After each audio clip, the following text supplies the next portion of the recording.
Alexander the Great by Jacob Abbott. Chapter 1. His Childhood and Youth. Alexander the Great died when he was quite young.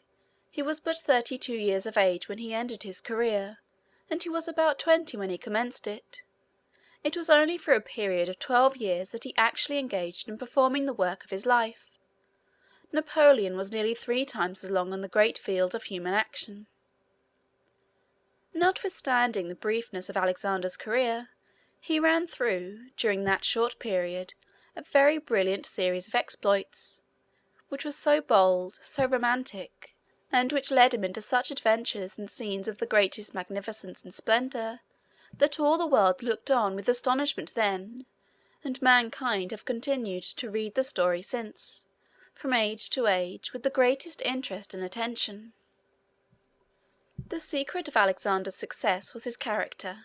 He possessed a certain combination of mental and personal attractions, which, in every age, gives to those who exhibit it a mysterious and almost unbounded ascendancy over all within their influence. Alexander was characterized by these qualities in a very remarkable degree. He was finely formed in person, and very prepossessing in his manners. He was active, athletic, and full of ardour and enthusiasm in all that he did. At the same time he was calm, collected, and considerate in emergencies requiring caution, and thoughtful and far-seeing in respect to the bearings and consequences of his acts. He formed strong attachments, was grateful for kindness shown to him, considerate in respect to the feelings of all who were connected with him in any way, faithful to his friends, and generous towards his foes. In a word, he had a noble character, though he devoted its energies unfortunately to conquest and war. He lived, in fact, in an age when great personal and mental powers had scarcely any other field for their exercise than this. He entered upon his career with great ardour, and the position in which he was placed gave him the opportunity to act in it with prodigious effect. There were several circumstances combined, in the situation in which Alexander was placed, to afford him a great opportunity for the exercise of his vast powers. His native country was on the confines of Europe and Asia. Now Europe and Asia were, in those days as now, marked and distinguished by two vast masses of social and civilized life, widely dissimilar from each other. The Asiatic side was occupied by the Persians, the Medes, and the Assyrians; the European side by the Greeks and Romans. They were separated from each other by the waters of the Hellespont, the Aegean Sea, and the Mediterranean, as will be seen by the map. These waters constituted a sort of natural barrier, which kept the two races apart. The races formed, accordingly, two vast organizations, distinct and widely different from each other, and of course rivals and enemies. It is hard to say whether the Asiatic or European civilization was the highest. The two were so different that it is difficult to compare them. On the Asiatic side there was wealth, luxury, and splendour. On the European, energy, genius, and force. On the one hand were vast cities, splendid palaces, and gardens which were the wonder of the world; on the other, strong citadels, military roads and bridges, and compact and well-defended towns. The Persians had enormous armies, perfectly provided for, with beautiful tents, horses elegantly caparisoned, arms and munitions of war of the finest workmanship, and officers magnificently dressed, and accustomed to a life of luxury and splendour. The Greeks and Romans, on the other hand, prided themselves in their compact bodies of troop, inured to hardship and thoroughly disciplined. Their officers gloried not in luxury and parade, but in the courage, the steadiness, and implicit obedience of their troops, and in their own science, skill, and powers of military calculation. Thus there was a great difference in the whole system of social and military organization in these two quarters of the globe. Now Alexander was born the heir to the throne of one of the Grecian kingdoms. He possessed, in a very remarkable degree, the energy and enterprise and military skill so characteristic of the Greeks and Romans. He organized armies, crossed the boundary between Europe and Asia, and spent the 12 years of his career in a most triumphant military incursion into the very centre of the seat of Asiatic power, destroying the Asiatic armies, conquering the most splendid cities, defeating or taking captive the kings and princes and generals that opposed his progress. The whole world looked on with wonder to see such a course of conquest, pursued so successfully by so young a man, and with so small an army, gaining continual victories as it did over such vast numbers of foes, and making conquests of such accumulated treasures of wealth and splendour. The name of Alexander's father was Philip. The kingdom over which he reigned was called Macedon. Macedon was in the northern part of Greece. It was a kingdom about twice as large as the state of Massachusetts, and 1/3 as large as the state of New York. The name of Alexander's mother was Olympias. She was the daughter of the king of Epirus, which was a kingdom somewhat smaller than Macedon, and lying westward of it. Both Macedon and Epirus will be found upon the map at the commencement of this volume. Olympias was a woman of very strong and determined character. Alexander seemed to inherit her energy, though in his case it was combined with other qualities of a more attractive character, which his mother did not possess. He was, of course, as the young prince, a very important personage in his father's court. Everyone knew that at his father's death he would become king of Macedon, and he was consequently the object of a great deal of care and attention. As he gradually advanced in the years of his boyhood, it was observed by all who knew him that he was endued with extraordinary qualities of mind and of character, which seemed to indicate, at a very early age, his future greatness. Although he was a prince, he was not brought up in habits of luxury and effeminacy. This would have been contrary to all the ideas which were entertained by the Greeks in those days. They had then no firearms, so that in battle the combatants could not stand quietly, as they can now, at a distance from the enemy, coolly discharging musketry or cannon. In ancient battles the soldiers rushed toward each other, and fought hand to hand in close combat, with swords or spears or other weapons requiring great personal strength, so that headlong bravery and muscular force were the qualities which generally carried the day. The duties of officers, too, on the field of battle, were very different then from what they are now. An officer now must be calm, collected, and quiet. His business is to plan, to calculate, to direct, and arrange. He has to do this sometimes, it is true, in circumstances of the most imminent danger, so that he must be a man of great self-possession and of undaunted courage. But there is very little occasion for him to exert any great physical force. In ancient times, however, the great business of the officers, certainly in all the subordinate grades, was to lead on the men, and set them an example by performing themselves deeds in which their own great personal prowess was displayed. Of course, it was considered extremely important that the child destined to be a general should become robust and powerful in constitution from his earliest years, and that he should be inured to hardship and fatigue.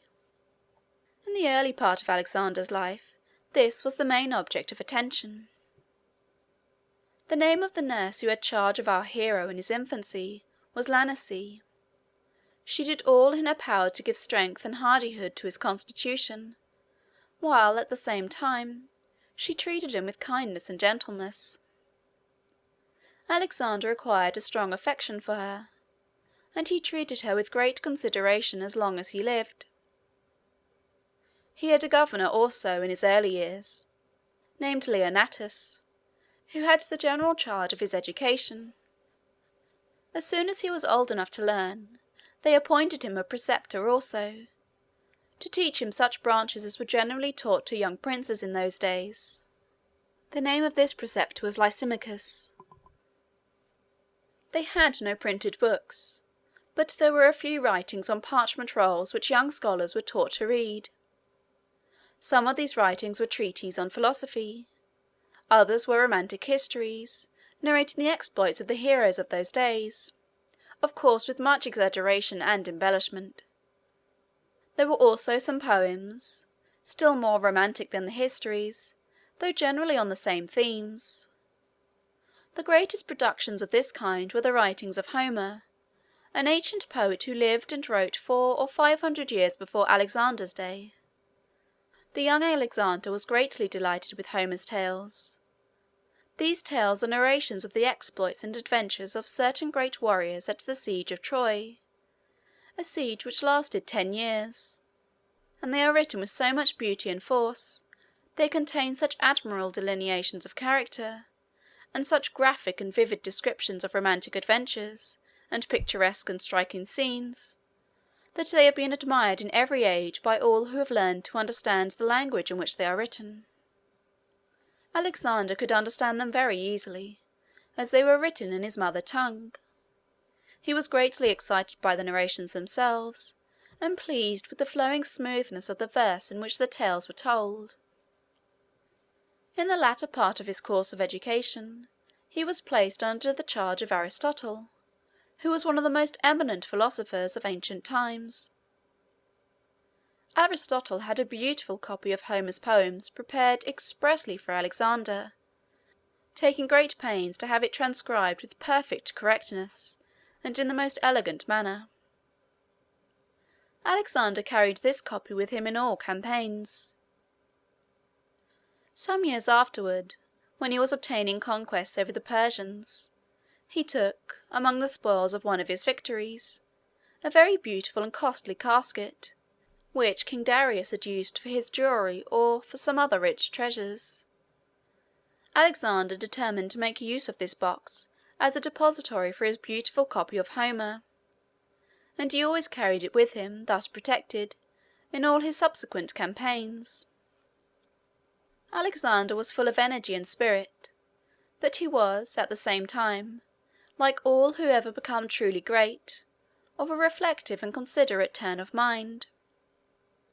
He was very fond of the studies which Aristotle led him to pursue, although they were of a very abstruse and difficult character. He made great progress in metaphysical philosophy and mathematics, by which means his powers of calculation and his judgment were greatly improved. He early evinced a great degree of ambition. His father Philip was a powerful warrior, and made many conquests in various parts of Greece, though he did not cross into Asia. When news of Philip's victories came into Macedon, all the rest of the court would be filled with rejoicing and delight, but Alexander on such occasions looked thoughtful and disappointed, and complained that his father would conquer every country, and leave him nothing to do. At one time some ambassadors from the Persian court arrived in Macedon when Philip was away. These ambassadors saw Alexander, of course, and had opportunities to converse with him. They expected that he would be interested in hearing about the splendours and pomp and parade of the Persian monarchy. They had stories to tell him about the famous hanging gardens, which were artificially constructed in the most magnificent manner, on arches raised high in the air, and about a vine made of gold, with all sorts of precious stones upon it instead of fruit, which was wrought as an ornament over the throne on which the king of Persia often gave audience; of the splendid palaces and vast cities of the Persians, and the banquets and fetes and magnificent entertainments and celebrations which they used to have there. They found, however, to their surprise, that Alexander was not interested in hearing about any of these things. He would always turn the conversation from them to inquire about the geographical position of the different Persian countries, the various routes leading into the interior, the organization of the Asiatic armies, their system of military tactics, and especially the character and habits of Artaxerxes, the Persian king. The ambassadors were very much surprised at such evidences of maturity of mind, and of far-seeing and reflective powers on the part of the young prince. They could not help comparing him with Artaxerxes. "Alexander," said they, "is great, while our king is only rich." The truth of the judgment which these ambassadors thus formed in respect to the qualities of the young Macedonian, compared with those held in highest estimation on the Asiatic side, was fully confirmed in the subsequent stages of Alexander's career. In fact, this combination of a calm and calculating thoughtfulness, with the ardour and energy which formed the basis of his character, was one great secret of Alexander's success. The story of Bucephalus, his famous horse, illustrates this in a very striking manner. This animal was a war horse of very spirited character, which had been sent as a present to Philip while Alexander was young. They took the horse out into one of the parks connected with the palace, and the king, together with many of his courtiers, went out to view him. The horse pranced about in a very furious manner, and seemed entirely unmanageable. No one dared to mount him. Philip, instead of being gratified at the present, was rather disposed to be displeased that they had sent him an animal of so fiery and apparently vicious a nature that nobody dared to attempt to subdue him. In the meantime, while all the other bystanders were joining in the general condemnation of the horse, Alexander stood quietly by, watching his motions and attentively studying his character. He perceived that a part of the difficulty was caused by the agitations which the horse experienced in so strange and new a scene, and that he appeared also to be somewhat frightened by his own shadow, which happened at that time to be thrown very strongly and distinctly upon the ground. He saw other indications also that the high excitement which the horse felt was not viciousness, but the excess of noble and generous impulses. It was courage, ardour, and the consciousness of great nerves and muscular power. Philip had decided that the horse was useless, and had given orders to have him sent back to Thessaly, whence he came. Alexander was very much concerned at the prospect of losing so fine an animal. He begged his father to allow him to make the experiment of mounting him. Philip at first refused, thinking it very presumptuous for such a youth to attempt to subdue an animal so vicious that all his experienced horsemen and grooms condemned him. However, he at length consented. Alexander went up to the horse and took hold of his bridle. He patted him upon the neck and soothed him with his voice, showing at the same time, by his easy and unconcerned manner, that he was not in the least afraid of him. A spirited horse knows immediately when one approaches him in a timid or cautious manner. He appears to look with contempt on such a master, and to determine not to submit to him. On the contrary, horses seem to love to yield obedience to man, when the individual who exerts the obedience possesses those qualities of coolness and courage which their instincts enable them to appreciate. At any rate, Bucephalus was calmed and subdued by the presence of Alexander. He allowed himself to be caressed. Alexander turned his head in such a direction as to prevent his seeing his shadow. He quietly and gently laid off a sort of cloak which he wore, and sprang upon the horse's back.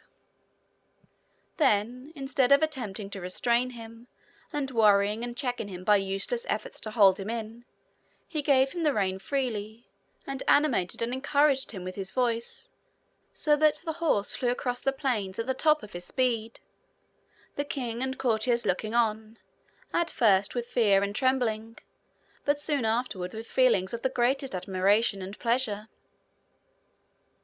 After the horse had satisfied himself with his run, it was easy to rein him in, and Alexander returned with him in safety to the king. The courtiers overwhelmed him with their praises and congratulations. Philip commended him very highly.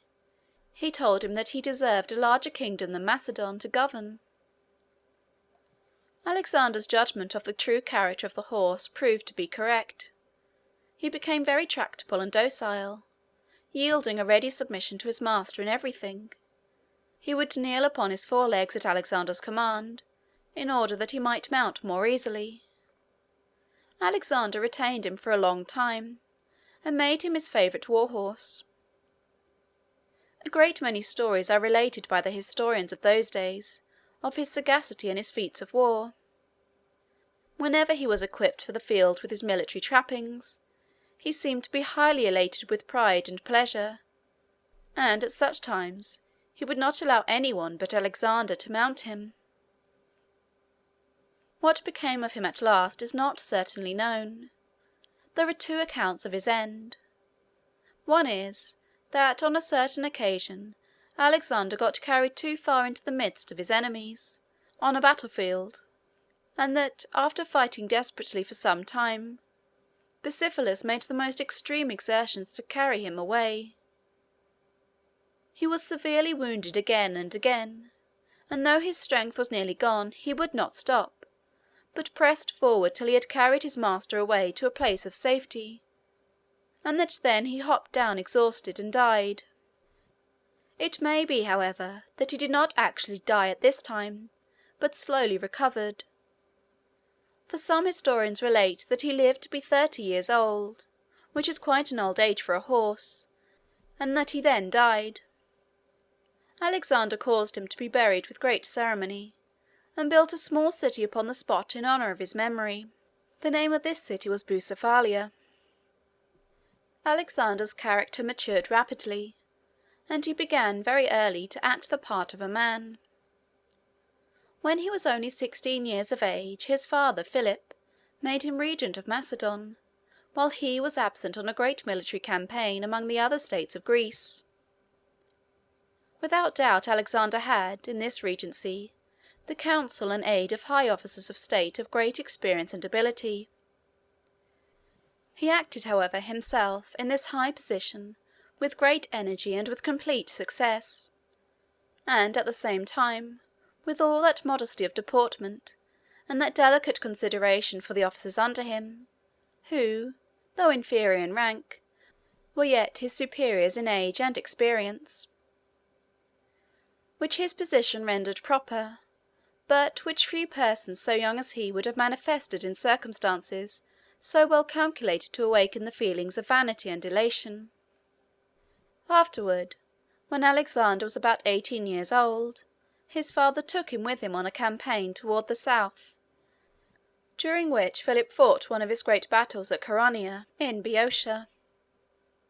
In the arrangements for this battle, Philip gave the command of one of the wings of the army to Alexander, while he reserved the other for himself. He felt some solicitude in giving his young son so important a charge, but he endeavoured to guard against the danger of an unfortunate result, by putting the ablest generals on Alexander's side, while he reserved those on whom he could place less reliance for his own. Thus organized, the army went into battle. Philip soon ceased to feel any solicitude for Alexander's part of the duty. Boy as he was, the young prince acted with the utmost bravery, coolness, and discretion. The wing which he commanded was victorious, and Philip was obliged to urge himself and the officers with him to greater exertions, to avoid being outdone by his son. In the end, Philip was completely victorious, and the result of this great battle was to make his power paramount and supreme over all the states of Greece.